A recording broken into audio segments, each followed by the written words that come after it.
Bonjour mes chers élèves, j'espère que vous portez très bien. Dans cette vidéo, on va essayer de voir comment rédiger ou bien produire l'étape événement d'une nouvelle, l'étape 3 de schéma narratif, ou bien ce qu'on appelle les péripéties.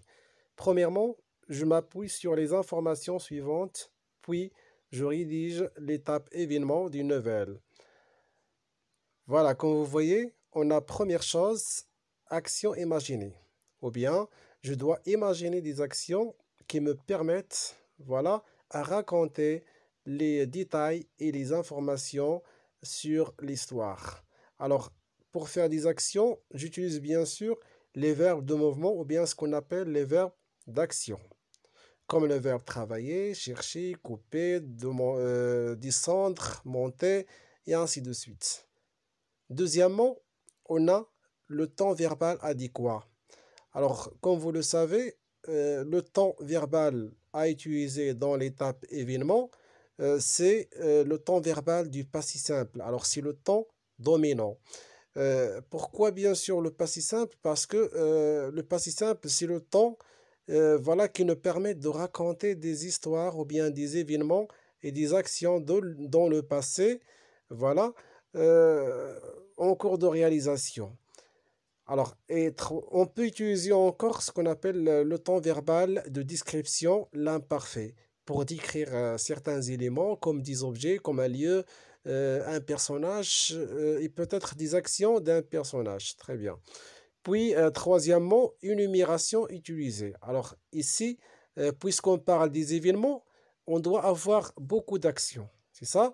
Alors, l'énumération, c'est le fait d'utiliser beaucoup d'actions, mais en ordre.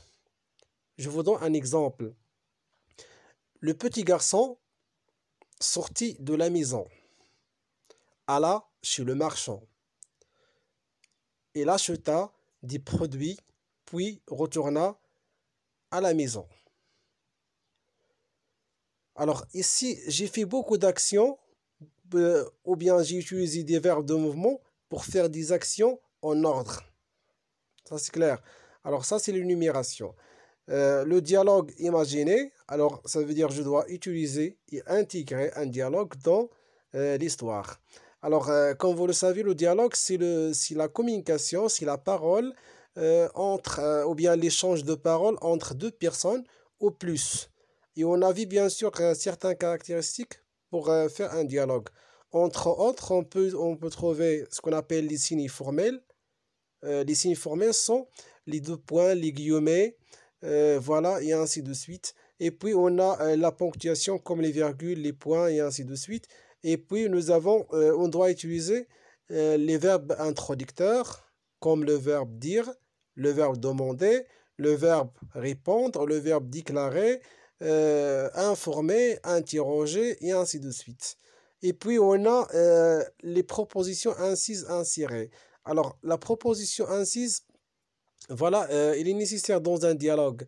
Par exemple, je dis, euh, voilà, sorti, dit Ali, ou bien dit Mohamed, alors, ou bien répondit Karim. Alors, dit Ali, répondit Karim, réclama Ahmed, et ainsi de suite. Alors, ce sont des propositions incises qu'on doit utiliser dans un dialogue, bien sûr, dans l'étape événement.